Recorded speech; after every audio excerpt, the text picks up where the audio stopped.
제 이름을 들으면 70대로 생각해서 이렇게 여러 번 놀래킵니다. 제가 사람들 앞에서 생긴 것도 이렇게 한국말 잘 못하게 생겼는데 한국말도 잘해서 놀라기도 하고요. 김한솔 리더님 사진을 보니까 저도 사진을 좀 찍는다고 생각했는데 이제는 은퇴를 해야 될 것 같아요. 사진들 이렇게 영상들 보시니까 기분이 어떠세요? 좋은 분도 있고 약간 이렇게 내게 아니니까 기분이 나쁜 사람도 있고 그렇지 않아요? 반맛 같기도 하고 좀 아메를 하기 전에는 좀 그런 거 있잖아요. 왜 좀 좋은 걸 보여주고 하면 괜히 나를 이렇게 세뇌시키는 것처럼 이렇게 생각을 해서 옛날에 저도 이렇게 좀 별로였었거든요. 그런 게. 근데 이제 저희가 하나씩 이제 성취해서 이룬 것들이라 아마 여기 계신 여러분들도 그런 조그마한 희망을 가지고 이제 출발할 수 있다는 것에서 좀 다른 사람들하고는 좀 다르지 않을까 하는 생각이 들어요. 오랜만에 봄에 왔다고 생각했는데 너무 추워서 사실 놀랬고요. 하지만 이렇게 저랑 되게 많이 인연이 깊은 팀에 와서 패밀리에 와서 이렇게 인사를 드리게 되니까 사실 힘들진 않습니다. 되게 편안하게 이야기를 진행하도록 하겠습니다. 다시 이렇게 초대해 주셔서 감사하고요. 얼굴 뵙게 돼서 진심으로 반갑습니다.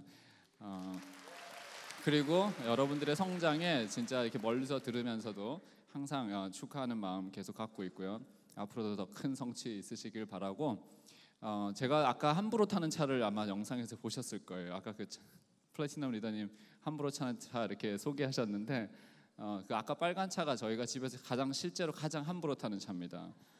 그 차가 연비가 없잖아요. 전기차잖아요. 그러니까 이제 아무 때나 탈 수 있는 차거든요. 가격은 좀 되는데 유지비가 거의 안 들어요. 지금 1년 반 정도 썼거든요. 1년 반 정도 됐는데 혹시 차 이름이 아까 써 있었죠? 테슬라라고. 그건 아시죠? 여긴 수준이 되니까. 미국에서도 제가 이렇게 지방으로 가면 모르는 사람이 아직도 있어요. 전기차가 뭔지도 본 적이 없는 분들이 있는데 그 차는 이제 연비도 없고 유지비가 안 드는 이유가 엔진이 없거든요. 그리고 트랜스미션도 안 나가죠. 그리고 마후라라는 게 또 없어요. 그러니까 고장 날 만한 건 이제 브레이크 하나밖에 없는 거죠. 근데 이제 모터가 있는데 배터리가 있고 모터가 있는 거죠. 근데 모터랑 배터리는 또 그 워런티가 무제한입니다. 그렇기 때문에 함부로 타도 되겠죠. 그래서 집에서 이제 다 타고 나면 이제 집에서 밤에 충전하면 되니까 그 다음 날 또 하루 종일 타도 되고 한 450km까지는 한 번 충전으로 갈 수 있거든요. 그렇다고 해서 중간에 이렇게 자동차가 막혀가지고 계속해서 아이들링 하는 게 아니기 때문에 실제로 450km 가까이를 달립니다. 실제 피지컬 그 거리를. 또 하나는 이게 아마 앞으로의 자동차의 미래가 아닐까 생각하는데요. 그 안에 모든 소프트웨어 업데이트를 인터넷으로 해요. 그러니까 차에 인터넷이 3G가 있어요. 그래서 밤에 알아서 이렇게 소프트웨어를 다운로드해서 다 바꿔놔요. 어떤 날은 차를 타면 뭐가 없던 게 생겨 있어요. 기능들이 신기하죠. 왜 좀 고급 차들 보면 잠깐만 여기 이제 고급 차를 타시나 안 타시나 확인을 할 수가 있는데요.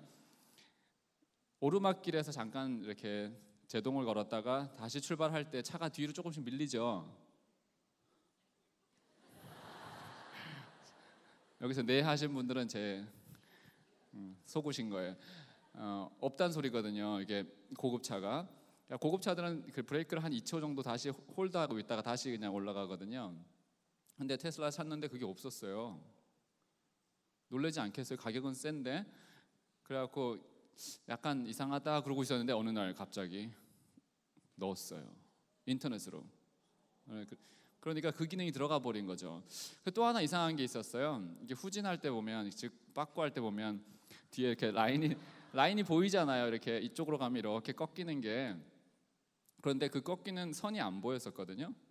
근데 2주 전에 또 그것도 추가했어요. 신기하죠. 그러니까 부품도 전혀 없거든요. 앞에 17인치짜리 그 아이패드 하나만 있고요. 아무것도 없어요. 이렇게 돌리는 것도 없고 누르는 것도 없어요. 그러니까 부품 업계들, 즉 2차 업계들 있잖아요. 자동차에. 그러니까 엔진 때문에 사실은 자동차 업계에서 우리 다른 회사가 자동차를 만들기 어렵다고 생각했는데 그 앨런 머스크는 3, 4년 전에 그냥 하나를 회사를 만들어 버린 거죠. 아무 자동차 백그라운드 없이도 회사를 만들 수 있는. 그래서 지금 전 세계 애플보다도 더 잘 나가는, 아니 더 미래 가치가 있는 그런 회사를 만들어 버린 거죠. 그러니까 앞으로 이렇게 여기도 있는 거 마찬가지죠. 우리나라 현대 뭐 기아 자동차 업계들이 그런 쪽으로 나가지 않으면, 준비하지 않으면 어떻게 될지 아무도 모르는 거죠. 자동차 정비업소, 저 1년 반 동안 안 갔다 그랬잖아요. 제가 안 가고 알아서 와서 다 다른 테슬라를 놓고 가져가서 고치고 오긴 하는데, 고장 나서가 아니라 뭐 이렇게 약간 달달거리는 소리가 난다든지, 이게 아무래도 이제 나온 지 얼마 안 됐으니까 회사가 그런 약간의 그런 장고장들, 고장은 아닌 불편함이 있었는데 그런 것들을 알아서 갖다 놓고 갖다 주고 해요. 어쨌건 미래가 좀 그렇게 변하지 않을까. 그래서 뭐 우리가 알고 있는 그런 가솔린 경유 엔진이 아닌 또 다른 대체 에너지로 가는 자동차들이 나올 때 아무나 들어올 수 있다는 거죠. 이런 자동차 회사 그 인더스트리 자체를, 그게 하나의 또 큰 변화겠죠. 근데 그렇게 변하는 것에 우리는 참 소용돌이 안에 있는 거고, 그런 와중에 우리가 아메를 하고 있는 진짜 시대적인 사명을 갖고 태어난 사람들이죠. 사실은 어떻게 보면 저를 모르는 분들이 계실까봐 잠깐 소개를 해야 되겠죠. 아까 그 노땅이라는 87학번 바로 뒤에 88학번이에요. 제가 큰일 날 뻔했어요. 87이었으면 88인데 한 해 일찍 들어간 88이니까 70 개띠고요. 제 아내를 이제 유학 가서 만났어요. 시골에서 태어나서 제가 7살 때 전기가 들어온 경상북도 문경군 삼북면 석봉리 양진마을 740번지, 그래가지고 주소가 길면 촌이죠. 미국에서 편지 쓸 때 진짜 싫었어요. 주소 쓸 때 부모님 거기 계실 때 그런 데서 태어났어요. 근데 6학년이 5학년을 딱 마치니까 어머니께서 이제 선생님들의 에게 약간 꼬임을 당해서 너는 서울로 가른다. 이래서 이제 서울로 이사를 가게, 아니 전학을 가게, 전학 통지서를 저의 허락도 없이 떼어 오셨죠. 그래갖고 그 무서운 서울에, 그 차가 쌩쌩 달리는 서울에, 저는 차를 하루에 한 번 보면 못 보는 그런 동네에 살았거든요. 그런데 쌩쌩 달리는, 두 줄로 막 달리는 데 있어갖고 그게 되게 무서웠어요. 한번 서울에 왔을 때 저길 지나가는 것도 무섭고 신기하게 돌아봤던 이 서울 땅에 보낸 거죠. 그래서 참 놀라기도 하지만 또 기대 반 뭐 이렇게 해서 왔어요.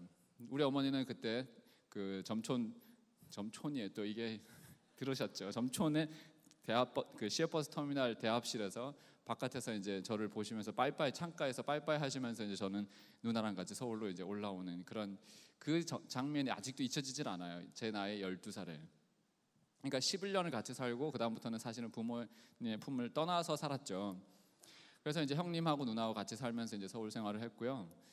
중고등학교를 근데 지상한 게도 간 게 6학년에 엄북국민초등학교라고 강남으로 간 거 아세요? TV도 없는 동네에서 간 곳이 강남이에요. 우리 삼촌이 거기에 이제 살고 계셨다고 제 주소를 그냥 거기다 갖다 놓은 것뿐이죠. 그러면서 저는 위장 전입을 그때부터 해갖고 사실은 정치 절대 못하고요. 왜냐면 군대도 안 갔거든요. 이게 아무것도 할 수 없는, 아메이가 참 가장 안 맞는 그런 사람입니다. 그러다가 이제 대학을 가고 원하는 데는 못 갔어요. 또 그러니까 부모님의 기대대로 열심히는 했는데 그 당시가 그렇지 않아요? 한 번 떨어지면 그 다음에 기회가 없는 그런 시대잖아요. 88년도 제가 첫 번째 먼저 쓰는 그 원서를 자기 점수도 모르고 처음 쓰는 학번이 88학번인 거 아세요? 네, 점수 나오기 전에 먼저 선지원, 그러고 나서 가서 시험 보고 붙으면 그날 기분에 따라서 다 달라지는 건데 그렇게 했었어요. 그리고 첫 번째 주관식이 새롭게 생겼던 학번이 88학번이에요. 뭐 그래서 떨어진 건 아니에요. 실력이 없어서 떨어진 거죠. 근데 그렇게 해서 대학 생활을 할 때 사실은 들어갈 때 과를 정한 것도 점수 보고 정하지 않아요? 사람들 이렇게 아메를 갖다 주면 그 적성 되게 많이 따지잖아요. 대학 갈 때는 적성 전혀 없이 점수에 따라서 맞춰서 어디라도 가놓고 그렇게 해서 대학 생활을 했죠. 근데 하면서 느끼는 게 다행히도 제가 군대 안 가려고 되게 노력을 많이 했었거든요. 기도를 했어요. 노력을 한 건 아니고요. 기도만 했어요. 그런데 90년도 3학년 후반기에 가슴이 터지는 병을 알았어요. 갑자기 가슴이 터졌어요. 뭐가 폐가 터진 거죠. 가슴이 터진 건 아니고, 그러니까 기흉이라고 하는 병이 걸린 거죠. 그래서 이제 수술을 받게 되고 그때만 해도요 그게 면제거리가 됐었어요. 제 이국민역을 딱 받았죠. 그래서 기분 째지게 좋았고요. 근데 아프긴 되게 아팠어요. 병원에 2주 동안을 2번을 입원했었기 때문에 하여튼 그렇게 해서 이제는 그 다음부터는 꿈을 꾸기 시작해서 대학원을 가는데 교수가 되고 싶었어요 갑자기. 그래서 교수가 되려면 아무래도 미국 갔다 와야 되니까 미국을 가야겠다. 그래서 이제 또 돈은 없지만 가보도록 한번 노력은 해보자 하고 이제 했는데 대학을 졸업하고 미국을 가겠다고 생각을 했으면 조금 늦었겠죠. 근데 제가 조금 늦게 시작을 해서 가겠다. 그래서 돈을 모으기 시작했어요. 1년 졸업하고 나서 1년 동안 이제 돈을 모아서 그 다음 연도에 이제 떠나요. 그래서 93년도에 미국을 가게 됩니다. 사실은 제가 우리 아내가 저를 만난 이유 중에 하나도요. 뭐 유학생이 없으면 얼마나 없겠어 이런 생각으로 결혼을 했는데 진짜 없었거든요. 그래서 시골에 들어가면 이게 진짜 점촌까지 가면 뭐 나쁘지 않네 뭐 이러다가 계속 들어가니까 비포장도로 한참 들어갔거든. 1시간을 들어가니까 어디까지 가니 막 계속 이렇게 해서 나중에는 되게 놀랬거든요 실제로. 그 당시에 한국에는 BK20 그 전이어가지고 실제로 돈이 대학원생들 돈을 주지는 않았었어요 그 당시에. 그래서 미국 가면 근데 돈을 준대더라 이런 소문을 듣고 이제 어플라이해서 됐어요. 갔는데 또 돈이 없으니까 어디로 가죠? 시골로 들어가야 되겠죠. 그러니까 이제 저는 아이오와라고 하는 아주 산골로 들어가기 시작해요. 산골은 아니죠. 완전히 평지 시골로 들어가죠.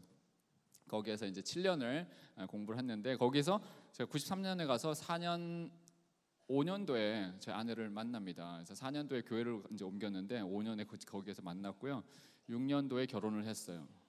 그렇게 해서 이제 그 사람은 다른 전공을 했고 저는 전기전자공학을 했고 97년도에 첫 아이가 나온 게 그 아까 그 큰 아이 있잖아요. 그 당시에 이제 사업을 할 때는 걔가 5살이었는데 지금은 17살 이렇게 돼서 이제 엄마보다 이제 큰 듬직한 큰 아들이 된 거죠. 졸업을 딱 했는데 이제 그 다음에 어떻게 했냐? 그 다음부터는 저게 터졌잖아요. IMF가 한국에. 그러니까 이제 한국을 갈까 말까 이런 갈등 속에 있는데 이제 저희 친형님이 아메를 하게 되신 거예요. 98년도에 아까 그 서울에서 저를 보호하고 오셨던 보호자께서 저보다 17살이 많은 지금 현재 63신 그분이 45세인가 6세의 꿈을 꾸고 아메를 하신 거죠. 형님이 가족 중에 누가 아메를 하면서 꿈을 꾸면 사실 두렵지 않아요? 그런데 우리는 되게 상관없이 막 다가가잖아요 우리 가족들한테. 근데 그게 98년이었고 저는 그때 박사학위 마지막 차에 이제 논문을 이렇게 무슨 토픽을 할까 막 이런 상황에서 고민을 되게 많이 하고 있었을 텐데 그걸 자꾸 갖다 주시려고 삐짓고 들어오는 거죠 사실은. 저는 계속 이렇게 막기 시작했고요. 근데 그게 막아지던가요?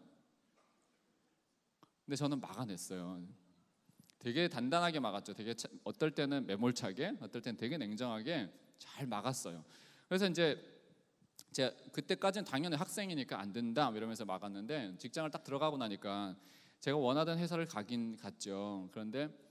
그러니까 제 속에는 어때요? 제가 하던 일을 똑같이 하면서 월급은 엄청 뛰니까 기분은 너무 좋고 제 인생은 다 폈다고 생각했어요. 첫 직장이 미국에서 가장 살기 좋은 동네 중에 하나인 서북미 지역입니다. 이게 미국을 쭉 보면 동남부, 서북 이렇게 있지 않습니까? 우리는 서북미에 있어요. 그래서 그게 오레곤, 워싱턴 주가 있고 밑에는 캘리포니아 주가 있어요. 그래서 워싱턴 DC는 저쪽 동부에 있고 우리는 워싱턴 주에 있는 시애틀에 살고 있고 지금 현재는 그 회사는 포틀랜드에 있었거든요. 그래서 포틀랜드에 가서 2년을 살아요. 근데 살아보니까 왜 회사 다니다 보면 어떤 느낌 드세요? 한 2년 정도 첫 직장 생활을 하면 약간 이게 단가라는 생각 좀 안 드세요? 처음에 1년은 너무 좋았고요. 2년째 되니까 조금 단조로운데 인생이 이게 달까라는 생각을 살짝 하고 있는데 그때 911이 터진 거예요. 911 터지더니 1차 해고 이렇게 정리해고 2차 해고 이렇게 나가죠. 한국은 어떤지 모르겠지만 미국 같은 경우 그날 당일날 아침에 들어가면 이렇게 쭉 분위기가 어떤 날 이렇게 싸한 날이 있어요. 어느 방은 불이 꺼져 있고 당연히 켜져 있어야 했는데 꺼져 있죠. 그럼 그분은 이미 통보받고 나가신 거죠. 그날 아침에 못 들어온 거죠. 아니면 앞에서 막거나 하여튼 그래요. 아니면 이제 되게 무서운 거는 아마 처음 입구부터 따라 들어와요. 그 시큐리티가 같이 들어와요. 그래서 컴퓨터를 키지 못하게 하죠. 그래서 짐을 싸게 하기도 하고 박스를 갖다 주고 지금 오늘 필요한 것만 가져가세요. 그리고 컴퓨터에는 어떤 게 당신의 개인적인 게 있으면 알려달라고 그래요. 어느 폴더에 있는지. 그럼 그걸 복사해서 보내주겠다고 이런 식으로 잘라내요. 되게 잔인하죠. 그러면 그래서 총싸움이 있는 거예요. 총 갖고 다시 들어와서 막 쏘고 막 이런 게 있는 거죠. 사실 기분이 얼마나 나쁘겠어요. 그거를 몇 번을 제가 목격을 하고요. 정신이 바짝 차려지죠. 그래서 뭘 해야 되지? 이제 그 생각을 하게 돼요. 뭘 해야 되지? 그러면서 좀 더 일찍 가야지 이제 회사에. 그리고 조금 더 늦게 보스 나가면 그 다음에 나가야지. 뭐 이런 생각밖에 할 게 없는 거죠. 그러고 있는데 또 세 번째 정리해고 하는 날 저하고 딱 두 명을 아예 해고는 아니지만 전근을 아니 뭐라 그러죠? 그걸 릴로케이션이라고 하는데 이쪽에서 저쪽으로 옮기는 거죠. 저희 그때 우리 회사가 보스턴에 있는 회사를 하나 샀어요. 폴라로이드 망하는 회사를 사가지고 그 회사로 보낸 거예요. 그런데 직선 거리가 얼마인지 아십니까? 포틀랜드에서 보스턴까지 직선 거리는 5,000km. 직선으로 날라서, 그러니까 차로 가면 더 걸리겠죠. 비행기로 6시간 거리거든요. 한국에서 6시간 비행기로 가면 어디로 갑니까? 저쪽으로. 한 나라에서 막 그런 이사를 가라 그러면 사실 그 동네에 있는 백인들은 사실 움직이지 않아요. 딴 데를 가죠.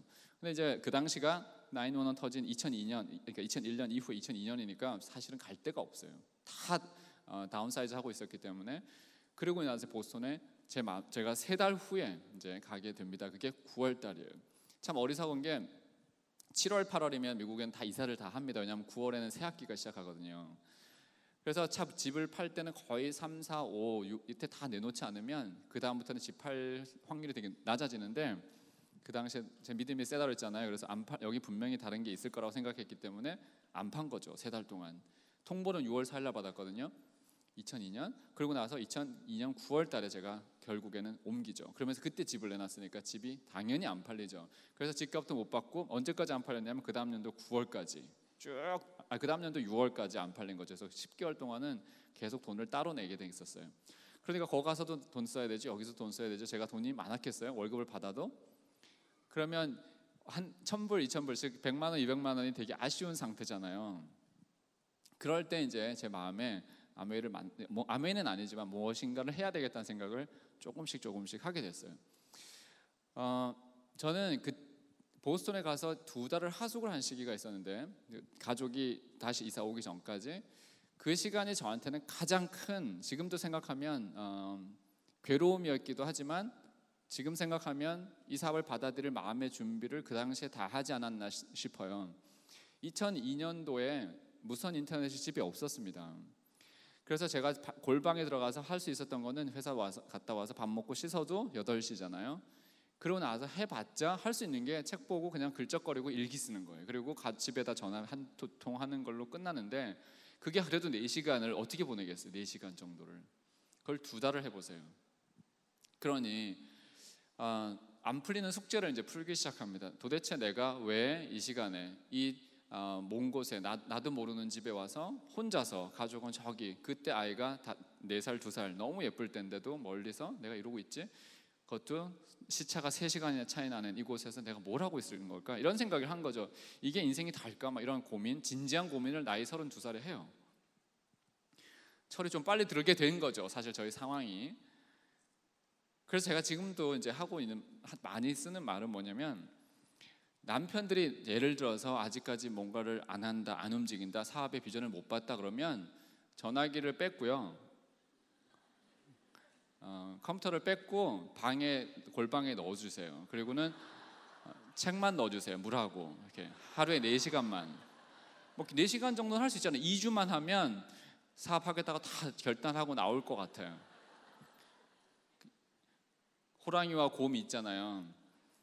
그런 곰이 될 가능성이 크다는 거죠. 그걸 계속 책하고 물만 넣어주는 거예요. 4시간씩 2주만. 한번 해보세요. 뭐 하겠어요 거기서?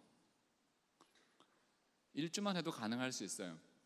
그러니까 생각하는 시간이 많이 필요하다. 우리가 지금 제가 이제 여기 와서 많이 놀라는 것 중에 하나는, 전철을 한번 타보면 알아요. 어젠 전철 꽉 찬데 한번 탔더니 한 칸만 해도 다이아몬드 가겠다는 느낌이 확 들었지만 꽉 차니까 사람들이 못 보대요 이렇게. 근데 좀 헐렁헐렁하면 전부 다 똑같은 자세더라고. 이렇게 뭐에 다 끼고 있고 거기서까지 드라마를 보잖아요. 거기에서 무슨 어떤 희망이 보이나, 저는 그 생각이 되게 많이 들었거든요. 아무도 책을 보지 않고요, 생각하지 않아요. 잠은 자더라도 생각하는 사람이 없더라고요. 그게 되게 안타까운 거죠. 그러니까 그 당시에 지금 우리 여기 앞에 계신 리더님들 보면 한 10년, 15년, 20년 이제 사업을 하신 분들 그 당시에 하셨을 때 우리를 느낌을 보잖아요. 저희가 뭐 아이패드가 있었나요? 그때 스마트폰이 있었나요? 하지만 생각의 힘은 되게 강했었다고요. 그걸 가지고 사업을 했었거든요. 근데 지금은 다시 툴 갖고만 사업을 한다는 느낌이 되게 좀 들지 않아요?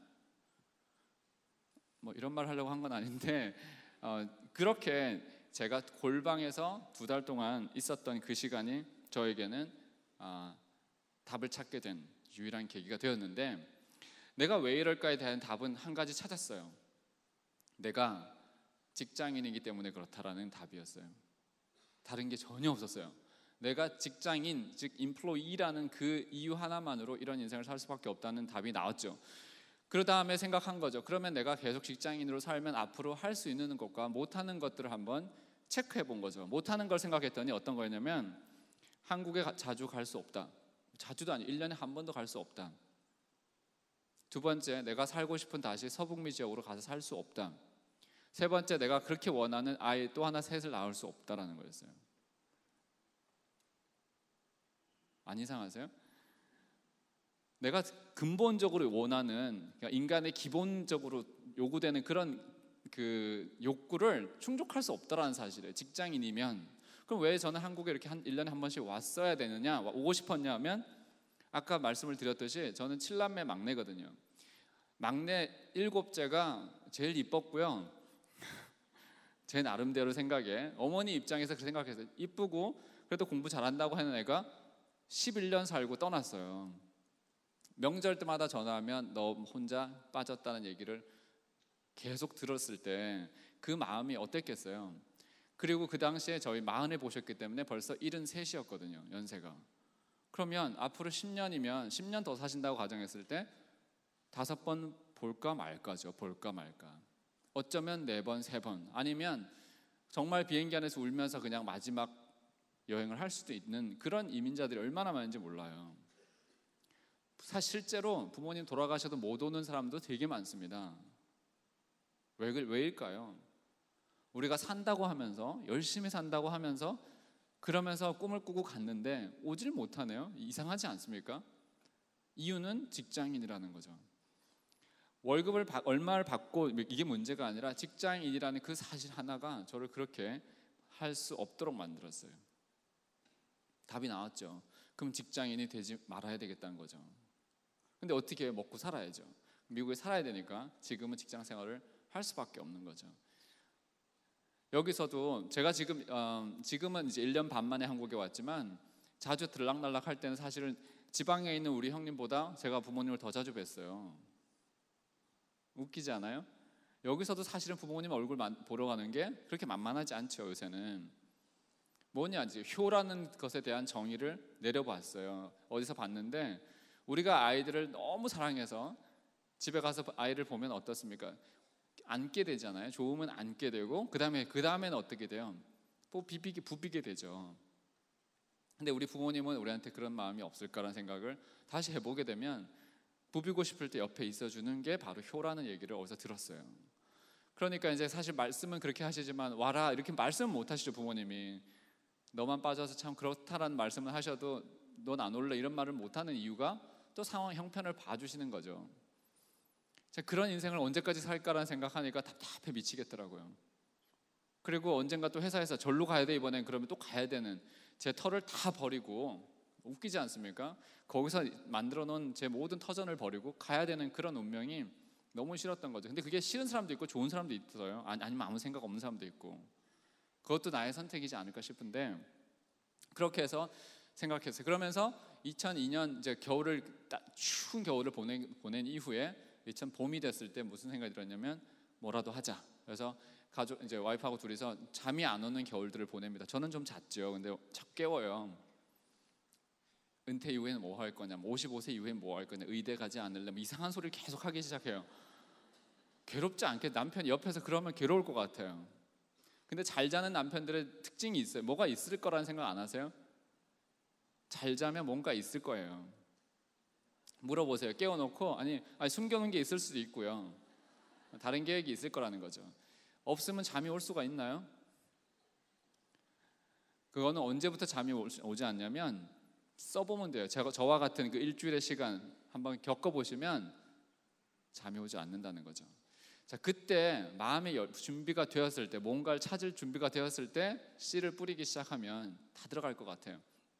그래서 그때 이제 우리 형님이 전화를 또 하셨어요. 미국으로. 그래도 알아봐야 된다.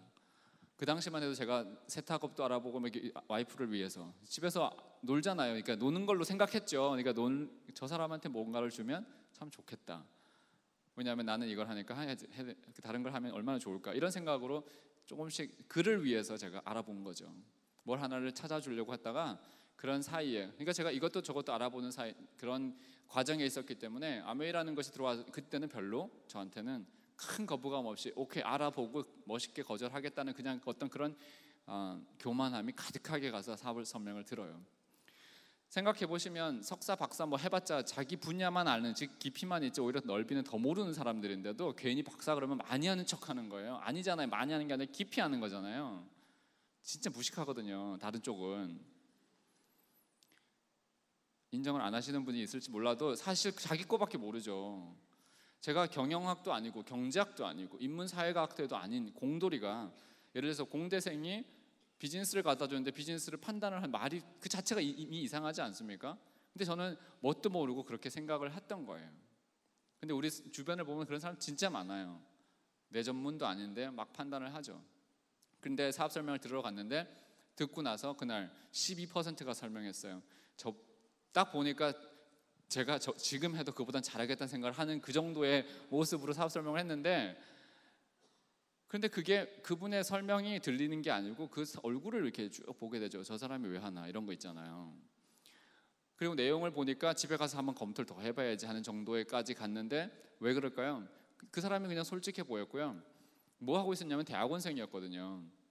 그때 MIT 박사과정 마지막 차, 기계과 마지막 차에 있던 분이, 이상하지 않습니까? 논문 쓰고 바빠야 될 사람이 저녁에 사업 설명을 해주는 거예요, 저한테. 참 이상하다. 그래서 호기심이 들어서 집에 와서 사실은 분석하게 됩니다. 5년 동안, 그러니까 저는 안티 생활을 해왔잖아요. 사실은 되게 안티였거든요, 아메에 대해서. 왜 밥상머리에서도 아메를 얘기하고 막 그런 거 있잖아요. 가족이 다 모였는데 아메 얘기하면 너무 싫지 않아요? 1대1로 하라고 그렇게 강의를 했는데도 왜 이렇게 집에 오면 가족 대상으로는 다 하는지 몰라요. 그리고 말하다가 그러니까 아메 해야 되고 결론 하나 또 내주면 또 분위기 싸해지고, 지혜가 있었는지 모르겠어요. 교육이 안 좋았는지 모르겠는데 그렇게 자꾸 하시더라고요. 그래서 되게 더 반감만 생겼죠. 5년 동안 저는 뿌리만 밑으로 내려갔던 사람이니까. 근데 딱 보고 나서 그때부터 뭐가 됐냐면 밑으로 다시 안 내려가더라고요. 그걸 다 가봤잖아요. 갈 때까지 가봤고, 그날 밤에 보세요. 공돌이가 그날 한번 잠깐 보고 내가 잘못했어, 내가 잘못 알았으니까 이제부터 회개하고 열심히 해야지, 이렇게 했으면 그것도 이상하잖아요. 시나리오가. 집에 와서 또 동그라미를 그려야 되는 게 정상이잖아요. 아니기만 해봐라 이러면서 계속 그리는 거예요. 그리고 그려도 똑같이 나오는 거죠. 아, 신기하다. 그러면서 사실은 마음에 결단을 좀 해요. 잃을 거 없네, 손해볼 건 없네, 그러면 좀 해볼까? 한 달에 500불이라도 1000불이라도. 왜냐하면 집값 내기도 바빴기 때문에 해보자. 그래서 제가 얼마나 대담했냐면 우리 회장, 그 CEO한테도 가갖고 얘기했거든요. 나 돈이 모자랍니다 지금. 당신이 나를 이렇게 옮겨서 모자란다고 그랬어요. 집 2개 안 팔리고 어떻게 할래 그랬어요. 얼마를 줄까 그러더라고요 또. 그래서 3달치는 줘야죠. 그래서 제가 그때 한 달에 1,800불, 그러니까 200만 원씩 내고 있었거든요. 저쪽에 모기지를. 그래서 600만 원 받았어요 또. 되게 웃기잖아요. 지금 왜 어떻게 그런지 모르겠어요. 지금 하라면 못할 텐데 그 정도로 제가 절박했다는 거죠. 가서 얘기를 했어요.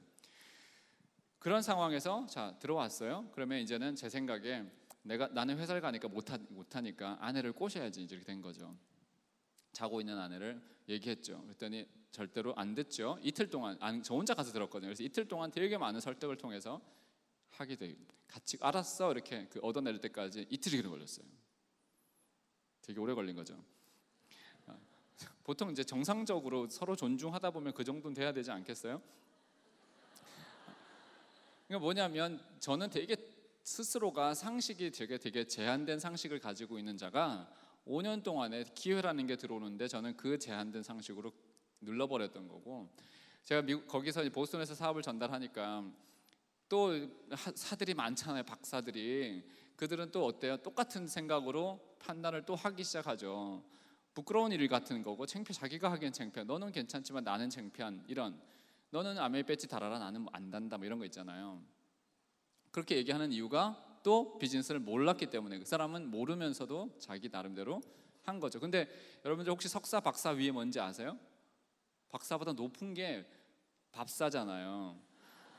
그들은 밥을 맨날 얻어먹는 자들이, 포닥들이라고 박사 후 연구원들이 되게 작게 버는 사람들이 있어요.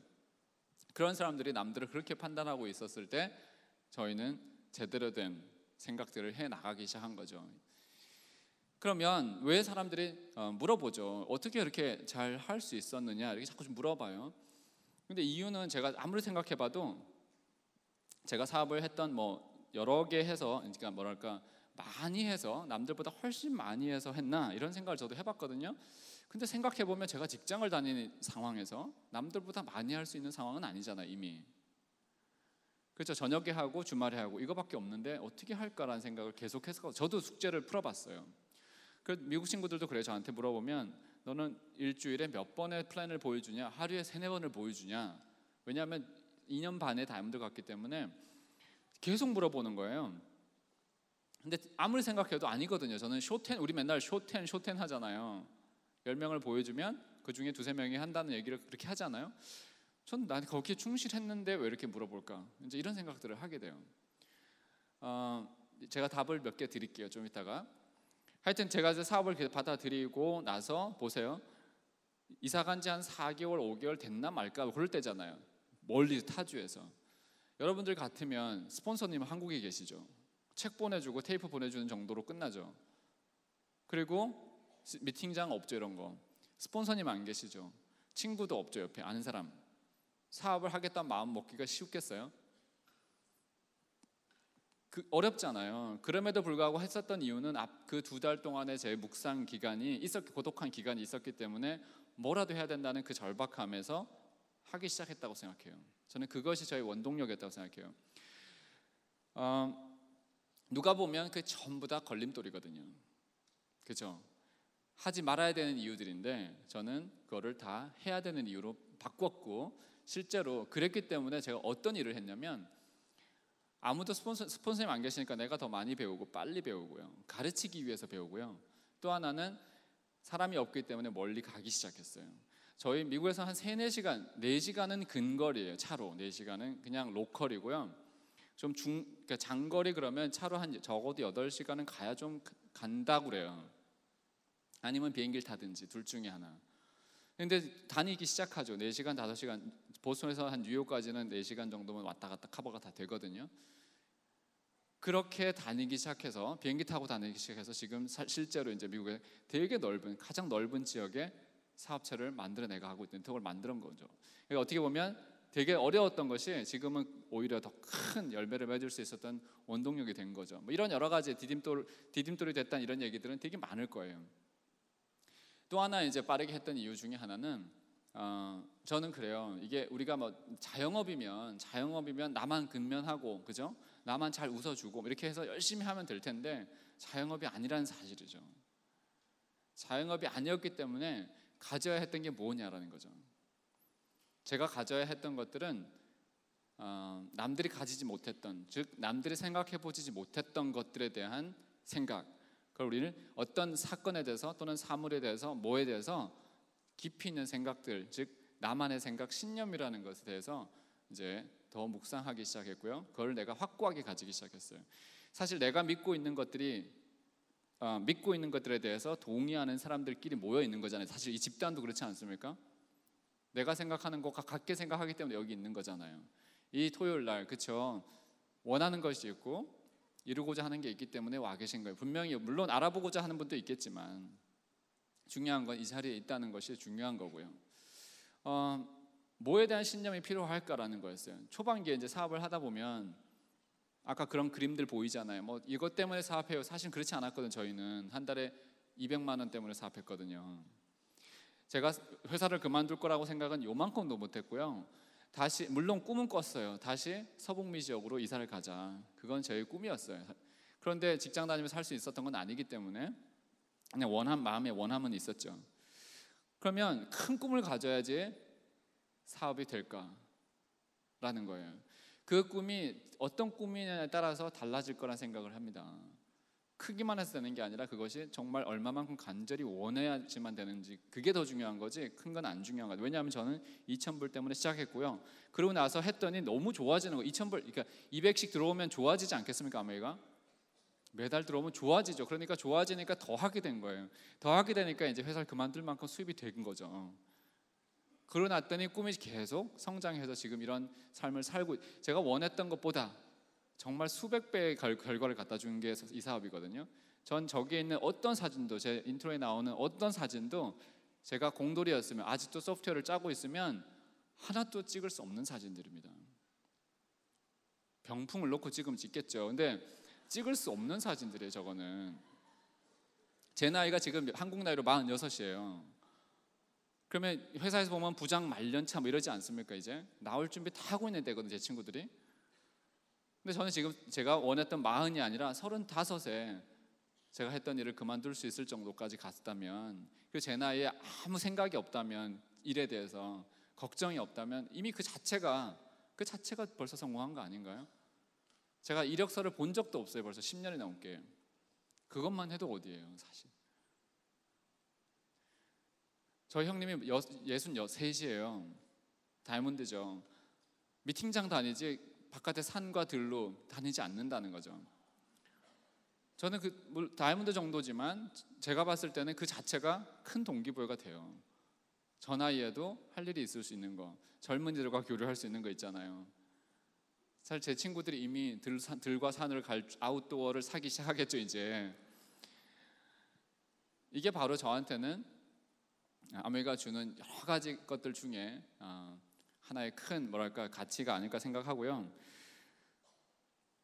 아까 신념으로 이제 돌아가 볼게요. 어떻게 하면 할 수 있을까? 첫 번째는 부자에 대한 생각이었어요. 저런 부를 보면 기분이 안 좋을 때가, 부자 그러면 생각나는 단어가 어때요? 좀 그냥 부자 그러면 느낌이 어때요? 약간은 네거티브한 느낌이 오는 사람이 있고요, 너무 좋아하는 사람도 있어요. 스스로 한번 판단해 보세요. 돈이 없을 때는, 저도 그랬거든요. 돈이 없을 때는 부자를 보면 약간 배가 아프고, 어떻게 벌었지? 약간 이상하게 벌었을 거야. 땅 부자일 거야, 벼락 부자일 거야, 졸부일 거야, 막 이렇게 탈세를 했나? 막 이런 거 생각을 해야지만 내 마음이 변하잖아요. 웃는 분들 아마 그런 생각 한번 해보셨을 거예요. 그런데 부자가 되어 보니까, 그리고 다른 부자들을 많이 보니까 그렇지 않는 걸 알았어요. 부자 그러면 어느 정도 할 일을 했고, 남들 안 하는 일을 했고, 남들 먹는 거 다 안 먹고 참았고, 이런 것들을 이제 아는 거죠. 저희 이야기를 들어보면 스타벅스 커피 못 먹게 했던 거 알잖아요, 저희 아내가. 사업 초반기니까 돈이 많진 않지, 여유롭지 않잖아요. 집에서 마실 수 있는 거를 바깥에서 마시는 걸 금지했고요. B형이고 그다음 O형이고, 저는 한 모금 마시면 그 다음부터 별로, 그 다음에 이렇게 잃어버려서 자기가 다 마셔버리는. 이것도 지겹죠. 자기는 다 마셔야 돼. 하나도 못 버리거든요, 거긴 또. 그래서 못 사 먹기도 했고 돈도 아깝고 이랬던 사람이, 지금은 사실은 이제 머신을 사다 놓고 집에서 제가 직접 만들어 먹어요.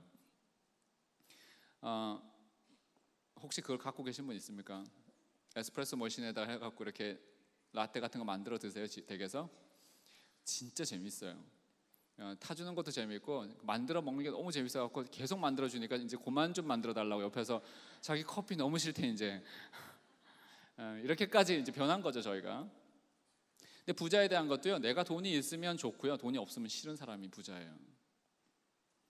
이거를 미리 알아야 된다는 거죠. 왜냐하면 사람들은 우리가 돈에 대해서, 우리가 돈을 더 벌려고 하면 돈에 대한 어떤 부정적인 생각 때문에 계속 공격을 하거든요. 뭐 강남은 안 그런지 모르겠지만 보통 그래요. 미국에서도 그렇고요. 사람들이 뭐 더 벌려고 하지? 저 정도로 안 되나? 뭐 이렇게 욕심이 많을까? 뭐 이런 생각들을 하거든요. 그래서 부자는 제가 결론을 내줬어요. 그러니까 이거는 우리가 정답을 갖고 있어야 되죠. 인생에 사실 답 있는 게 별로 없지 않습니까? 그래서 내가 정답을 만들고요, 내가 결단을 하고요, 그 결정한 것을 내 정답으로 만드는 게 인생이라고 돼요. 그게 어디에 나오냐면 응답하라 1994에 나오는 명언이에요, 명언. 드라마를 봐도 그거는 진짜 제가 드라마 보면서 유일하게 너무너무 녹음까지 한 단어예요. 그 명대사예요. 인생의 선택에는 모든 항상 후회가 남기 마련이다. 그러면서 얘기 나와요. 하지만 그 선택을 정답으로 만들어 버리는 것이 결국 인생이란다. 이런 명대사가 나옵니다. 맞아요. 아무 괜히 했던 거 아니야? 뭐 이런 거 있잖아요. 그게 아니죠. 했으면 이걸 정답으로 만들어 버리면 되는 거거든요. 영어로는 이렇게도 얘기해요. 하지 말까요? 당신이 심겨진 곳에서 꽃을 피워라. 이렇게 얘기를 해요. 영어로 하면 더 멋있는데 오해받을까봐. 당신이 심긴 곳에서 꽃을 피워라는 거죠. 나중에 여기 우리 미국에서 오신 영어 잘하는 분이 있어요. 한번 물어보세요. 그래서 자, 부에 대해서는 이렇게 생각하세요. 부자란 실제로 네거티브한 부자들이 있어요. 사실 우리가 생각해보면 머릿속에 돈이 가득한 사람들은 주머니에 돈이 없는 거 아시죠? 주머니에 돈이 많은 사람들은 머릿속에 돈이 없어요. 누가 진짜 부자일까? 그리고 성경이나 이런 데서 말하는 그 잘못된 부자는 누가 그런 부자일까 생각을 해보자는 거죠. 그것에 대한 정답을 갖고 있으면 그 다음부터는 흔들리지 않습니다. 누가 뭐라 그래도 내가 추구하는 바가 옳다는 생각을 하게 됩니다. 왜냐하면 나는 돈에서 자유롭고 싶은 거지 돈이 많고 싶은 게 아니거든요. 돈에서 자유롭다는 소리가 머리에서 돈이 없어지는 거예요. 돈 쓸 때 생각 안 하면 얼마나 좋겠어요. 맞죠? 성격 차이입니까? 돈 문제입니까? 이혼하는 거 성격 차이 다 돈 문제일 가능성이 커요. 이유를 설명을 드릴게요. 저희 부부가 초반기에 이제 제가 RA 월급을 받아갖고 한 100만 원, 150만 원 받고 살 때예요. 월급이. 그 당시에는 제가 세차를 하거나 예를 들어서 어디 가서 그 주차 티켓을 띄면 제가 혼날까 안 혼날까요? 구박을 받겠죠. 일기예보를 보고 세차를 해야 되는데 제가 안 보고 세차를 해서 눈이 오면 혼나요. 눈이 오는 것도 모르면서 세차를 했냐 이러면서 이 성격 차이인 거죠 이게. 그런데 잘 생각해 보면 그 몇 푼 때문에 제가 혼나는 거였거든요. 근데 이런 일이 요새는 벌어지냐 안 벌어지냐면 그 사람이 그 아까 빨간 차를 갖다가 긁고 왔어요. 그래도 뭐 긁었네 그러고 끝나요. 이게 옛날 생각해 보세요. 그게 가능하지 않거든요. 알았다고 고쳐줄게 그러고 이제 끝나면 돼요. 한번 박았어요. 또 차를 이 차 말고 빨간 차 말고 그 전에 다른 차를 갖고 박았는데 우리 아줌마랑 같이 있었어요. 그러니까 집에 일하시는 분하고 자기가 보고를 하더라고 저한테. 셋이 타고 있는데 오케이 그냥 그랬어요. 그랬더니 옆에 있는 아줌마가 기절하는 거예요. 그게 다예요? 그래. 그러니까 와이프가 사고를 냈는데 그냥 알았다고 했는데 그게 다예요. 되게 놀라더라고요. 이미 저희는 그게 많이 오래돼가지고 사실 그게 습관이 됐는데 그렇게 그러니까 사실 성격 문제 아니더라고요. 그래서 우리가 정확하게만 알고 있으면 내가 돈에서 자유롭고자 하는 거야. 돈을 더 벌려고 하는 거야. 이렇게 멘트를 날려주면 좀 더 쉽게 다가가지 않을까 사람들한테. 그리고 또 하나는 친구죠. 친구 잃는다고 저도 초반기에는 되게 많은 고민을 했었어요. 혹시라도 친구하고 관계가 껄끄러지면 어떡하나. 아마 여기 이제 처음 오신 제가 오늘 대상을 좀 처음 오신 분들 대상으로 좀 하는 겁니다. 근데 그런 분들은 이런 거죠. 친구에 대한 그래서 친구 잃는다고 했을 때 제가 많이 쓰는 게 있어요. 저는 이런 이야기를 들으면 대답을 잘 하지 않아요. 대답하기보다는 다시 질문을 해주는 편입니다. 그래서 저는 이에 대한 질문이라고 이렇게 강의를 해요. 이에 대한 답변을 안 해요. 답변을 한다는 소리는 사실 지고 있는 거거든요. 질문을 또 하죠. 어떤 질문을 했냐면 그러면 너는 친구가 뭐라고 생각하는데 이렇게 그냥 질문을 해요. 그러면 갑자기 이게 사람들은 아까와 같이 정답이 없는 데 대해서 질문을 하면 갑자기 당황스럽거든요. 자기 생각해 본 적이 없기 때문에 당황하게 하는 질문들입니다. 그래서 우리가 왜 당황하셨어요 하는 질문들 있잖아요. 그 질문들을 계속 하시는 거예요. 너는 친구가 뭐라고 생각해? 그러는 거죠. 그러면 잠깐 한번 물어보세요 스스로한테. 뭐지 친구가? 우리도 생각 안 해본 적이 많잖아요. 아까 부자에 대해서 부자가 얼마가 있으면 부자라고 생각해? 이런 거 있잖아요. 그런 질문을 해보는 거죠. 어떤 사람이 부자인데? 이렇게. 영어로 하나 멋있게 만들어 드릴게요. 얼마 전에 우리 월드와이드에서 배운 건데 영어로 그러니까 우리는 친구를 잃지 않았다. 단지 업그레이드 했을 뿐이다. 이렇게 얘기해요. 영어로 할까요? 쉽잖아요. We just upgraded them. 이렇게 우리는 업그레이드 했다는 얘기죠. 친구는 잃는 게 아니고요, 우리는 아메를 통해서 업그레이드 할 수 있어요. 내가 가장 자주 만나는 사람들 있잖아요. 가장 자주 만나는 사람 10명을 골라보세요. 그들의 평균 연봉이 내 미래가 된다고 생각하면, 그들의 평균 연봉이 내 미래라고 생각하면 갑자기 소름이 확 끼치지 않아요? 스폰서 업라인 다이아몬드님들하고 가까워지고 싶죠. 갑자기 그렇게 가까이 지내셔야 돼요. 그들의 연봉이 내 미래가 되는 거예요. 그만큼 친구 중요하죠. 인생을 바꾸기 위해서 필요한 두 가지, 바꿔야 되는 것, 친구, 즉 노는 물, 읽는 책, 물하고 책 바꾸는 거잖아요. 그렇기 때문에 생각을 바꾸는 거고요. 그죠? 다 책과 물이 다 사실 나의 생각을 바꾸는 거죠. 오늘 그래서 제 주제가 사실 생각이 힘이거든요. 초반기에도 생각하는 힘을 키우려면 다시 이 전화기를 놓아야 된다는 사실을 계속 제가 말씀을 드리는 겁니다. 결론을. 그럼 욕심 얘기를 또 해요. 너 욕심도 많아, 막 이런 거 있잖아요. 물론 요새는 돈이 다들 없어요. 그렇기 때문에 뭔가를 한다면 뭐 해라 그래. 나는 아니지만 이러지만 욕심 얘기를 또 한다고요. 그래서 저는 욕심에 대한 또 다시 그 고민을 해왔고요, 이때까지. 왜냐하면 저도 이제 베이스가 교회 사람들이었기 때문에 제일 괴롭혔던 사람들이 옆에 있던 교회 신앙인이라고 하는 사람들이거든요. 뭐냐는 거죠. 너는 왜 이렇게 욕심이 많을까? 지금 준 걸로 자족해라, 뭐 이런 거 있잖아요. 그것에 대한 답들을 찾아내기 시작했고요. 몇 분은 이제 아시겠지만 제가 10년 동안이라는 세월 동안 이 욕심에 대한 묵상을 해와요. 10년이라는 세월 동안 찾고 그래서 욕심을 정의를 내렸어요. 혹시 여러분들 욕심하고 꿈이 뭐가 다른지 사람들한테 물어본 적 있어요? 욕심과 꿈이 어떻게 다르지? 이렇게 한번 물어본 적 있어요? 친구들한테? 나도 생각해 본 적이 없잖아요. 그러면 생각해 보세요. 그래서 지금 계속 제가 말씀드린 그 어떤 하나의 그 기준들, 신념이라고 하는 그런 것들을 든든하게 가지는 겁니다. 돌아가 볼게요. 꿈이란 뭘고 욕심이란 뭐냐? 욕심만 설명드리면 꿈은 나머지가 다 꿈이라고 생각하면 돼요. 욕심만 정의를 드릴게요. 욕심이 뭘까요? 더 얻고자 하는 것일까요? 더 가지려고 하는 것일까요? 언뜻 생각하면 그게 맞아요.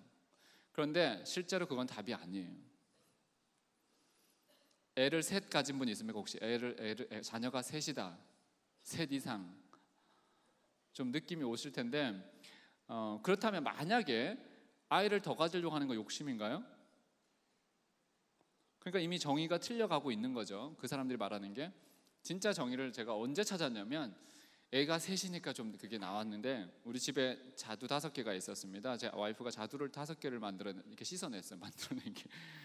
요새 3D 프린터로 만들기도 하더라고요. 근데 자두 5개를 갖다 놨는데 큰아이 하나 집어가고 둘째 하나 집어가고 막내 이 예쁜 딸내미가 2개를 집은 거예요.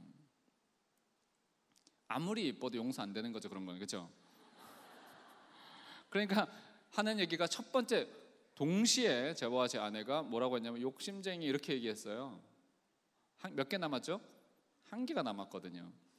엄마 아빠를 위해서 남겨두지 않았다는 사실이죠. 그러면서 욕심쟁이라고 했는데 갑자기 그때 진짜 이 섬광과 같이 스치는 거예요. 나의 숙제, 10년의 숙제가 해결된 거예요. 이거구나, 욕심이라는 게. 근데 나는 무심코 던졌는데 결론을 보니까 1개밖에 안 남았기 때문에 욕심쟁이라고 했다는 거죠. 만약에 제가 자두 거기 30개를 갖다 놨어요. 1개 가져가고 1개 가져가고 2개 가져갔으면 제가 그 말을 했을까요? 안 하죠. 이상하죠? 너 자두 진짜 좋아하네? 이렇게 됐을 거예요. 그 상황에 따라서 이게 욕심이 되기도 하고 원하는 게 좋아하는 게 될 수도 있다는 얘기죠. 많이 나 보시면 삶의 지혜가 생기는 것 같아요. 야, 이거구나. 그때 너무 통쾌했어요. 명확하게 답을 못 줬는데 욕심이란 나누기 싫은 마음이구나라는 거죠. 이렇게 생각을 하니까, 결론을 내니까 그 다음부터는 어때요? 되게 내가 자신 있어지죠. 내가 원하는 걸, 지금 꿈을 이루어가는 건 욕심이 아니구나. 그렇죠? 거저 얻으려고 하는 사람들이 욕심쟁이구나, 이런 거죠. 그렇다면 사과를 따러 나무에 올라가는 사람과 그냥 누워가지고 거저 얻어먹으려 하는 사람 중에 누가 더 욕심쟁일까? 일하지 않고 먹는 사람이 더 욕심쟁인 거죠. 일을 해서 얻는 자들은 욕심쟁이가 아니라 성취하는 거고 야망인 거고 꿈인 거예요. 이러니까 정리가 싹 돼서 그 다음부터는 아무렇지도 않게 어디 가서도 그렇게 얘기를 해주는 거죠. 풀어주는 거죠. 그러니까 이제 그러죠. 이렇게 사람들이 생각해보지 않은 것들에 대한 얘기를 하는 겁니다. 걱정하는 거 이렇게 얘기해요. 왜 이렇게 인생에 대한 걱정이 많지? 미래가 그렇게 두렵나? 믿음이 없나? 이런 얘기 생각할 때는 어떤 얘기를 해주냐면, 저는 그러면 만약에 믿음이 없다고, 우리 믿음이 없어서 우리가 걱정하고 준비하는 거라고 생각하냐?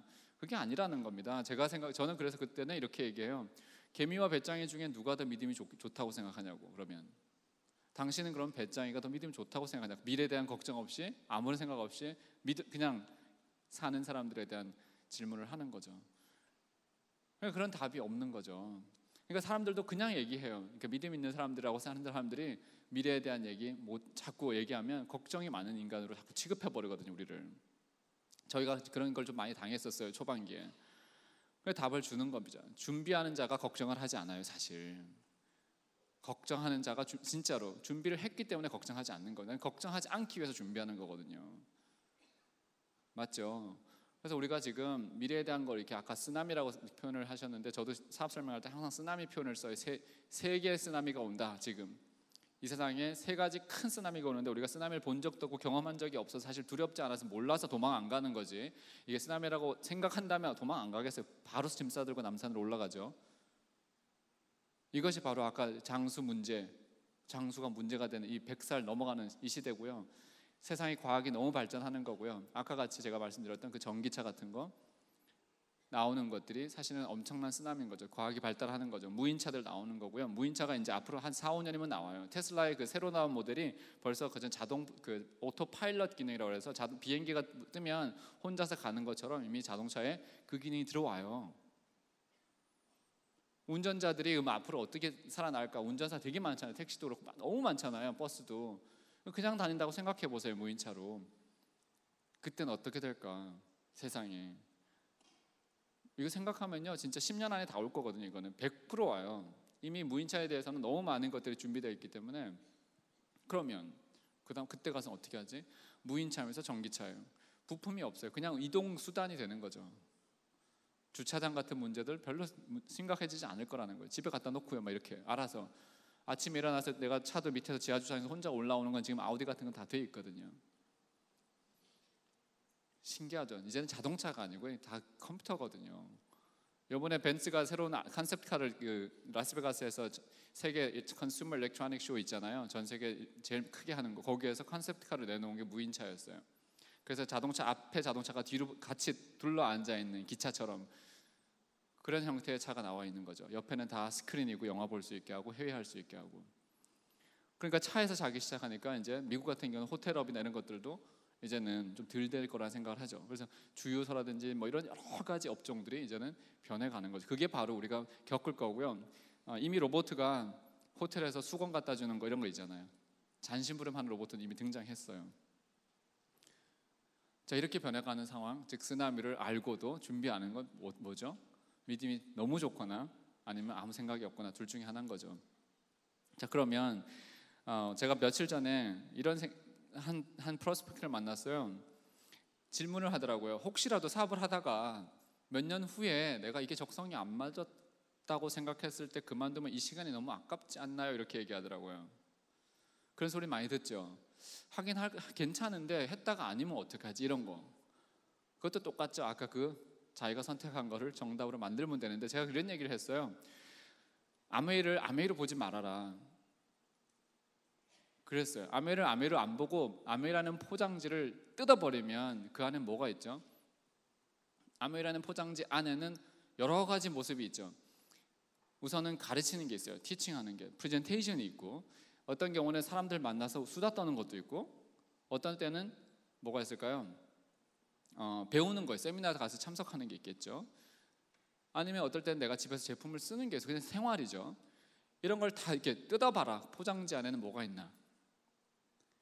그랬더니 이해가 되더라고요. 그 중에 한 개라도 적성에 맞는 게 있냐 그랬어요. 할 수 있는 게 있냐 그랬더니 자기 프레젠테이션은 잘한대요. 무슨 뜻인지 알겠죠? 아메이를 전달할 때 아메이라는 걸 전달하는 게 아니라, 아메이를 전달하는 게 아니라 아메이 안에 있는 여러 가지 모습을, 즉 포장지를 뜯어서 선물엔 이런 게 있어요 하고 전달하면 훨씬 쉽게 사람들이 그 안에 있는 선물을 받아들일 수 있지 않을까 하는 생각을 해요. 그렇다면 그 중에 적성에 맞는 것들 찾아서 자기가 좋아하는 것들, 할 수 있는 걸 찾으면 그냥 하면 되거든요. 그래서 못하는 것들은 옆에 스폰서나 팀들의 도움을 받으면 되는 거, 시스템의 도움을 받으면 되니까. 그런데 라이프 스타일은 어때요? 적성에 너무 맞잖아요. 다이아몬드의 라이프 스타일은. 그러니까 모든 프로들이 그렇죠. 아마추어와 프로의 차이가 그거 아닌가요? 힘든 일을 참아내야지만 하는 것, 즉 즐길 때까지만 하는 게 아마추어고 이길 때까지 하는 게 프로잖아요. 근데 다들 프로들을 보는 건 줄 아마추어 게임 보러 가세요? 혹시 돈 내고? 다 프로의 세계만 보러 돈을 주고 보러 간다고요. 이기기 때문에, 이기려고 싸우는 사람들이기 때문에 보러 가는 거거든요. 그렇다면 우리 인생에도 사실 그 프로들이 되는 그 과정이 얼마나 어렵겠어요. 그 안에 좋은 모습만 있겠어요? 아니잖아요. 내가 여기 이런 커피숍을 하나 해도 그 안에 내가 좋은 아주 고상한 그 모습만 있어요? 그렇지 않아요. 커피 머신 그것도요. 제가 커피 탈 때는 너무 좋아요. 만들 때는. 그렇게 좋아해도 청소할 땐 진짜 싫어요.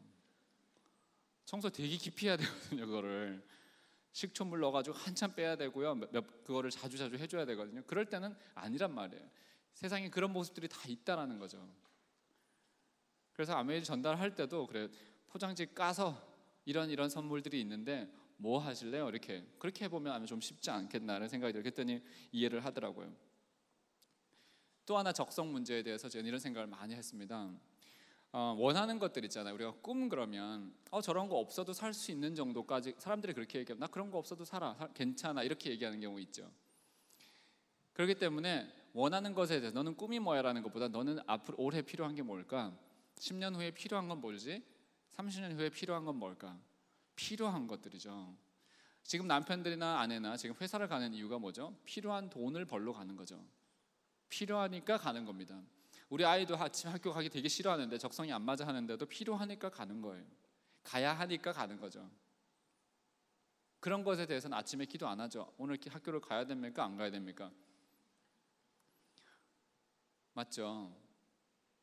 우리가 참 이런 사업을 전달할 때 혹시 지금도 갈등하는 분이 있으면 갈등하지 마세요. 이거는 필요한 일이기 때문에 하는 거라는 거죠. 꿈을 위해서도 하긴 하겠지만 필요하다는 거예요. 사실 그 꿈이 다 보면 나중에 60대, 70대, 80대 필요한 것들을 챙기기 위해서 지금 하고 있다는 거죠. 그러면 가난한 자들이 항상 헷갈리는 게 그거잖아요. 원하는 것과 필요한 것을 구분 못한다고. 그래서 원하는 게 필요한 것을 이렇게 뒤바꿈을 해서 탈바꿈을 해서 다 사놓고 나중에 가난해요 이렇게 된 거죠. 아이패드 없으면 사 못할 것 같아서 다 사놓고는 다시 보면 자기가 원했던 거지 필요했던 건 아니라는 사실이죠. 그래서 우리가 필요한 것에 대해서 정말 정확하게만 글을 쓰잖아요. 리스트를 쓰잖아요. 그러면 내가 해야 될 일들이 나와요. 그럼 어렵지가 않아요. 뭐든지 해야 된다는 생각을 하게 돼요. 적성 따지지 않게 된다는 거죠.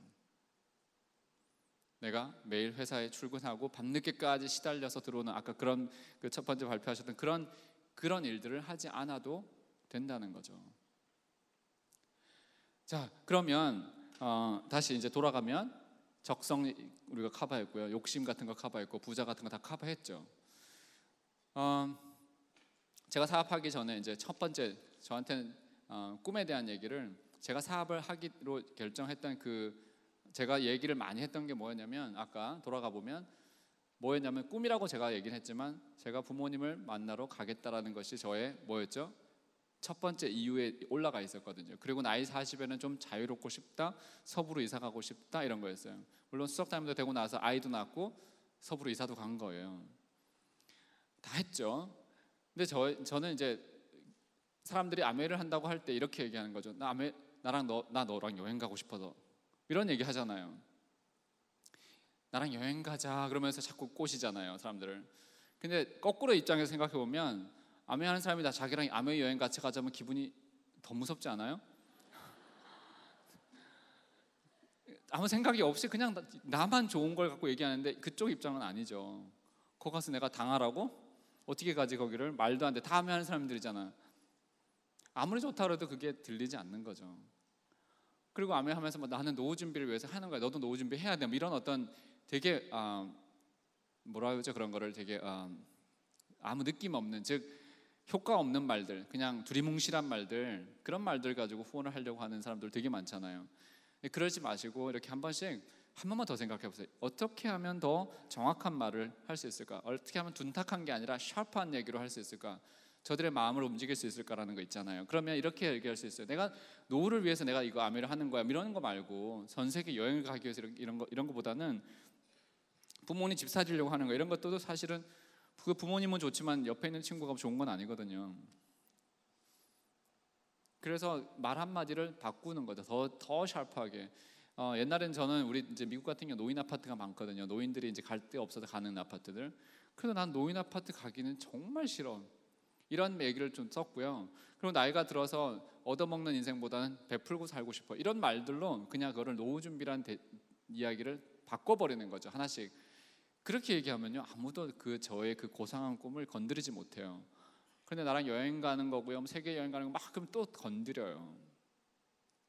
무슨 뜻인지 아시겠어요? 그러니까 프레임을 이쪽에서 이쪽으로 좀 틀어버리라는 거죠. 한 칸 올려버리라는 거죠. 이야기를 하실 때 그땐 진짜 효과적으로 들어갈 수 있어요. 이제 사람들이 그러죠. 사업 열심히 하면 10코어를 하면 성공한다. 그게 정답일까 아닐까? 저는 그것도 고민 되게 많이 했어요. 10코어를 하면 성공을 할까? 그럼 학교만 가면 다 공부를 잘해서 좋은 대학을 갈까? 이 이야기하고 똑같거든요. 사실은 코어를 하되 어떻게 하느냐, 이게 제일 중요한 거 아닌가요? 다 어디에서 오냐면 생각의 힘에서 오는 거예요. 지금 제가 말씀드린 모든 게 생각의 힘이라는 거죠. 그래서 성공한 사람들과 하지 않은 사람들의 여러 가지 확률 있잖아요. 몇 명이 시작해서 몇 명이 다이아몬드가 됐다, 몇 명이 에메랄드 됐다. 아무 의미가 없어요. 하는 사람은 제대로 그러니까 생각에 힘이 있고 믿음이 있는 자들은, 그리고 그만한 노력을 넣으면 100%가 되게 돼 있어요. 100%가 되는데 그 통계 안에 사람들은, 그 신문 기자들은 어떻게 그걸 하냐면 그냥 함수로 보면 시간이라고 하는 함수 하나만 집어넣고 있어요. 즉 시간의 함수다 아메이가 뭐 이렇게 하는 거죠. 이렇게 function of time, 이렇게 그냥 시간의 함수 아니냐. 그러니까 이만큼을 했는데 사람들이 10년을 했는데 이만큼 나오지 않았냐, 이런 거죠. 사실 시간도 안 넣더라고요. 그냥 아메 하는 사람 몇 명에 몇 명 이렇게 하잖아요. 근데 참 아메는 그게 안타까운 게 시간만 들어가는 게 아니에요. 함수로 보면 그 안에 있는 변수가 여러 개가 들어가요. 즉 그냥 탱코어만 한다고 하는 그게 아니라 그 안에 들어가는 또 하나의 중요한 것들이 지금 제가 설명드렸던 그런 신념이고요, 나의 믿음인 거죠. 그리고 또 뭐가 들어갈까요? 나의 노력도 들어가는 거고, 당연히 또 얼마 동안 기간에 했는 그런 것도 들어가고, 또 들어가는 게 뭐냐면 나의 열정이 들어가죠. 그것도 변수예요. 또 하나의 변수는 무엇이냐면 나의 삶의 흔적이 들어가요. 제일 무서운 거죠. 그것이 다 합해져서 함수가 나오면 공식이 생성이 되질 않아요. 그렇기 때문에 확률이니 뭐 이런 게임은 아니라는 거죠. 거기에 필요한 생각과 필요한 믿음과 열정과 이런 것들이 그대로만 들어가면 100% 나온다는 거죠. 이거는. 그렇기 때문에 잘하는 분들, 특히 성공하신 분들한테 옆에 가서 봐야 되는 이유가, 그들 옆에 있으면 그것들을 찾기 시작해요. 저들의 열정은 요만큼이구나, 저 변수를 저걸 이렇게 따라가자, 저 생각을 이럴 땐 저렇게 생각을 해야 되는구나, 하나씩 배우는 거죠. 시간만 많이 집어넣는다고 되는 게 아니라는 뜻을 제가 말씀을 드리는 겁니다. 무조건 그냥 코어만 하는 게 아니라 코어를 어떻게 하느냐, 이거죠. 네트워크가 불안한 게 아니라 내 믿음이 불안한 거예요. 거의 보면 내 생각이 흔들리는 거지 네트워크가 흔들리지 않더라고요. 그렇죠? 근데 진짜 아멘은 이 안에 모든 게 다 들어있어요. 어떤 분은 그렇게 표현하더라고요. 마스터 키라고 표현하대요. 보니까 이 안에 원하는 것을 어떤 거라도 찾을 수 있는 키가 있다고. 아메이가 그런 키라고. 너무너무 많은 것을 얻을 수 있는 유일한 수단이에요. 실제로 제가 10년, 12년, 지금 12년째 사업하거든요. 미국에서 당연히 왔다 들어갔다 나간 사람이 왜 없겠어요. 다른 길을 한번 가봐야 되겠다. 가서 뭔가를 이루어낸 사람이 있으면 제가 그거 되던데요 하면서 설명을 드릴 거예요. 안내를 할 텐데 한 번도 그렇지 않았다는 거예요. 12년 동안 만난 사람 한두 명 있겠어요? 그렇죠? 지금 여기 계신 여러분들도 정말 운이 좋은 건 뭐냐면, 우선 이런 기회를 만난 거 첫 번째, 정말 허접한 제품 갖고도 장사하는 사람들이 얼마나 많은데 최고의 제품을 만들어주고 거짓말하지 않는 것만 해도 이미 대단한 거죠. 두 번째는 잘 되는 시스템을 갖고 있다는 거고요. 거기에 생각이 바른 리더가 계시다는 거예요. 생각이 바르다는 그런 리더님들은 어떤 생각이, 보세요. 책을 봐도 수백 권을 보셨을 거 아니에요. 간혹 1000권 넘게 본 분도 있겠지만 책을 많이 본다고 되는 건 아니에요. 책을 제대로 봐야 되죠. 그런 책을 보시고 수천 시간의 세미나를 듣고, 그렇죠? 수만 명과 교류를 한 사람들이란 말이에요. 그 노하우와 경륜을 그냥 그대로 받아갈 수 있는 곳이 이곳이거든요. 특히 미국 같은 경우 지금 젊은 사람들이 20대, 30대가 너무 많거든요. 진짜 수만 명의 펑션에 가면 수만 명이 20, 30대예요. 왜 그러면 지금 미국 월드와이드에 20, 30대들이 그렇게 뜨냐 하면 멘토가 없기 때문에요. 지금 현재 삶이, 시대가 멘토 부재 시대라고 그래요. 갈 길을 모르는다는 거죠, 사람들이. 특히 20, 30대가. 이미 30, 40대는 좀 차를 잡은 것 같지만 20, 30대들은 갈 길을 모른다는 거예요. 안개 속을 걷고 있어요. 그러니까 빛을 찾고 있는데 그 빛이 이 안에 있다라는 거죠. 왜? 여기 계신 분들만큼 마음이 오픈되어 있는 사람들이 많지 않아요. 이렇게 공부를 하는 사람 많지 않아요. 어딜 가도, 어느 인더스트리를 가도. 가르쳐주는 사람 당연히 없고 있어도. 그러니까 멘토가 너무 그리운 시대이기 때문에 꾸역꾸역 오는 거예요, 사람들이. 그걸로 만족해하는 거예요. 아, 인생의 방향을 찾았다. 이렇게 결혼 생활은 이렇게 하는 거야. 삶은 이렇게 살아가는 거야. 이런 모든 것들이 이 안에 있더라는 거죠.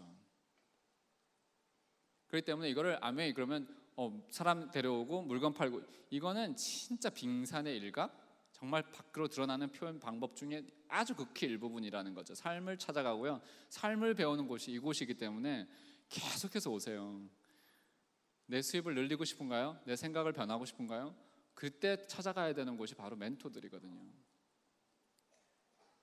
그래서 앞에 계신 분들 진짜 여러분들이 우레와 같은 박수로 박수 한번 쳐주세요. 진짜 대단하신 거예요.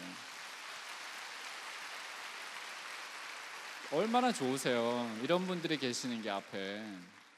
그 뒤에도 고주 뒷줄까지도 더 해면 되신가요? 죄송합니다. 하여튼 앞에 계신 분들이 또 물론 스폰서 업라인들에 대한 그런 생각들 있잖아요. 저들이 나의 이익을, 자기의 이익을 위해서 그렇게 얘기할까? 아니라는 거죠. 저도 우리 스폰서님이 생각해 보시면 저희 스폰서님이 다이아몬드예요. 저를 통해서 돈을 버시긴 하겠죠. 근데 제가 버는 돈은 그 돈보다 수십 배라는 거죠. 수십 배가 뭘까요? 한 6, 70배는 더 벌 거예요, 제가. 그분이 저를 통해서 버는 돈의 6, 70배. 그러면 누가 누구한테 기회를 주는 건지 금방 나오잖아요, 답이. 그렇죠? 그런 생각하지 말고요, 그냥 믿어 보시는 거죠. 자, 이런 걸 다 알고 사업을 안 하는 이유 첫 번째 또 있어요. 어떤 믿음이 부족하냐? 사업 설명이 한 1회당 거의 1000만 원에 가깝다는 사실을 믿지 못하는 것에서 나와요. 사업 설명 한 번, 돈 벌고 싶으면 사업 설명을 하세요. 사업 설명 한 번이 한 하루 따지니까 한국 같은 게 한 600만 원에서 700만 원 꼴이 나오더라고요. 미국에서는 10,000불 정도가 이렇게 되는데, 이유는 뭐냐면 여기 앞에 계신 분들한테 여쭤보시면 알아요. 다이아몬드 리더님들 사업 설명 이때까지 몇 번 하셨습니까? 하면 다이아몬드 갈 때까지 아마 500번 넘지 않을 거예요.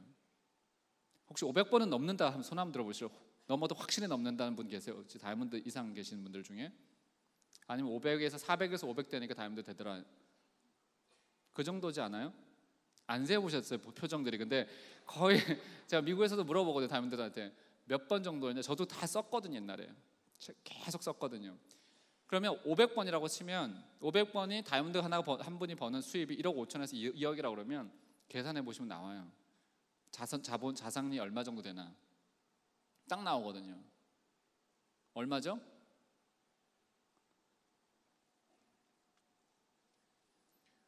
(1억 5천이) 나온다 그러면 얼마의 자산이 있어야 될까요? 3% 이자면 너무 큰 돈이라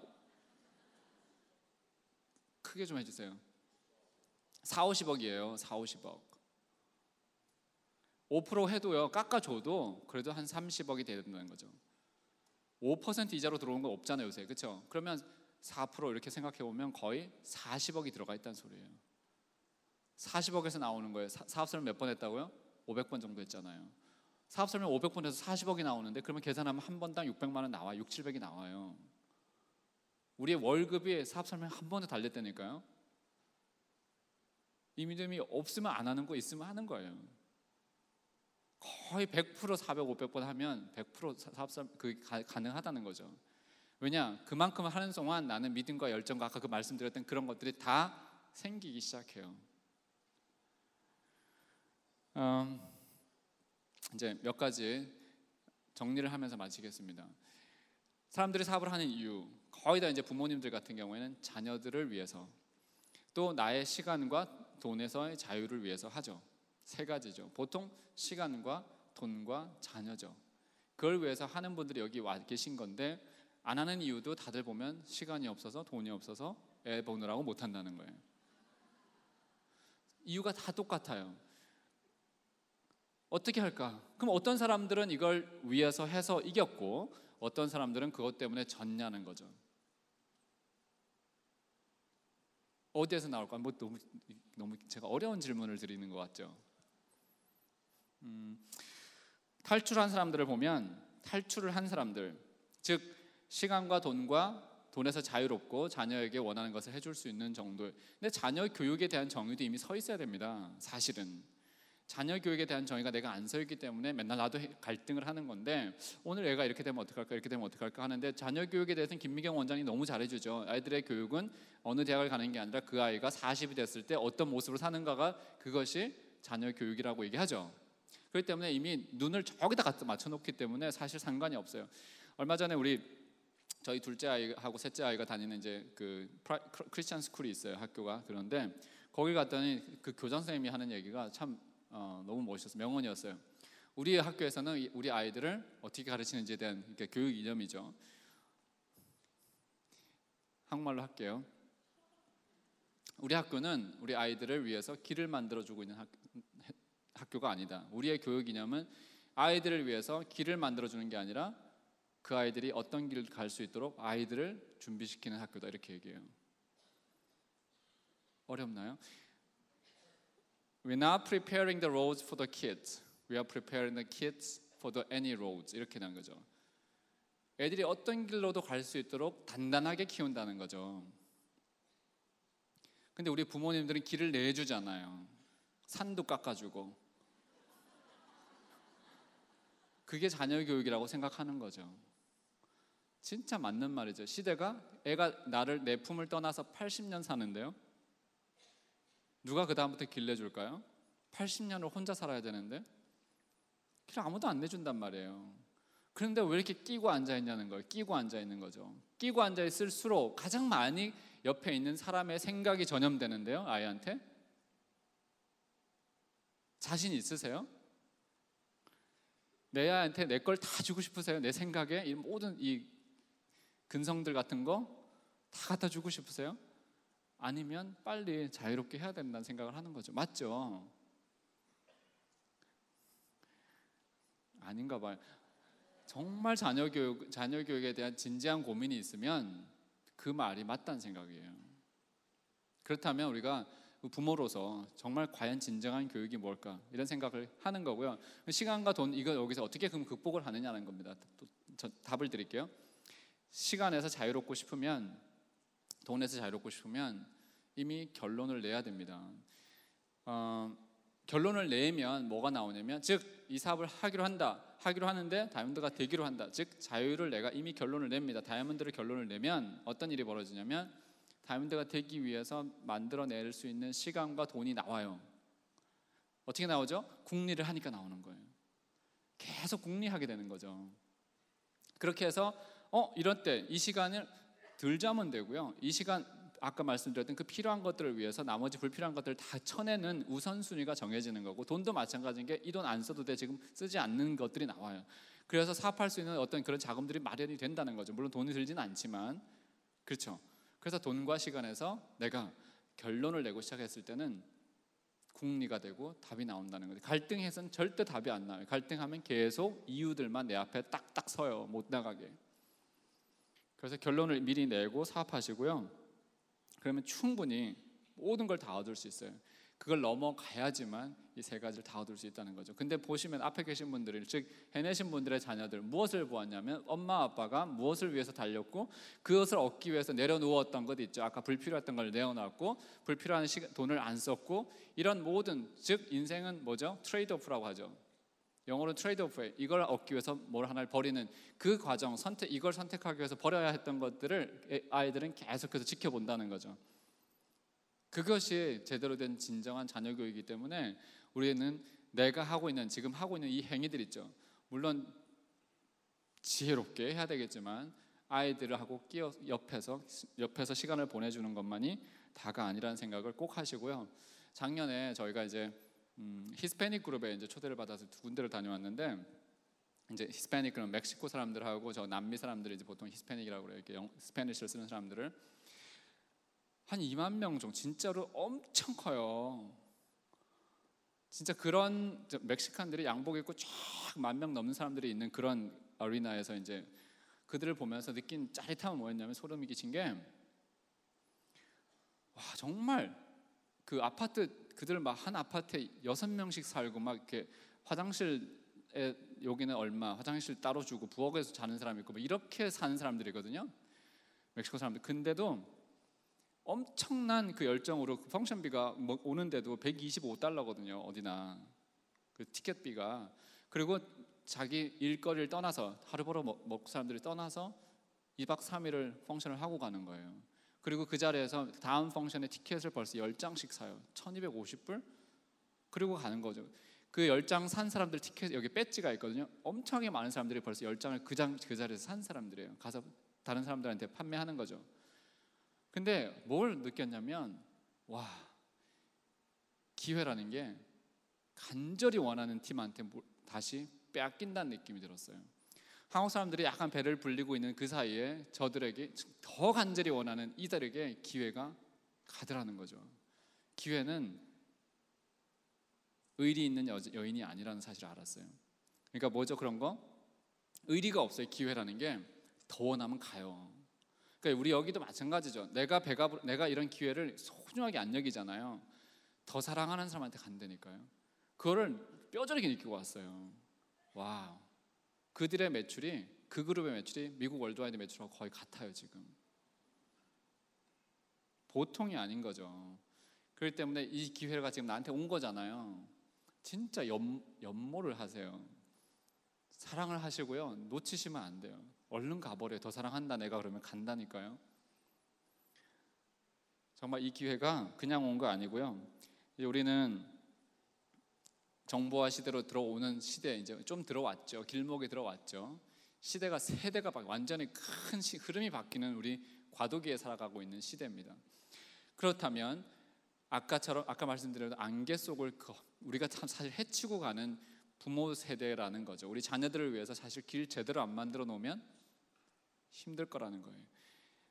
시애틀도 그렇고 어디나 보면, 부자를 쫙 보면 한 100년 전부터 부를 이룬 사람들이 대부분 부를 이루고 있어요. 그 동네 가면. 이제 한국은 좀 신흥이니까 그런데 보통 100년, 200년 걸렸단 말이에요. 그 한 세대가 누군지 모르지만 썩어진 세대가 있다는 거죠. 희생한 세대가 있어서 그 가문이 일어난 거고요.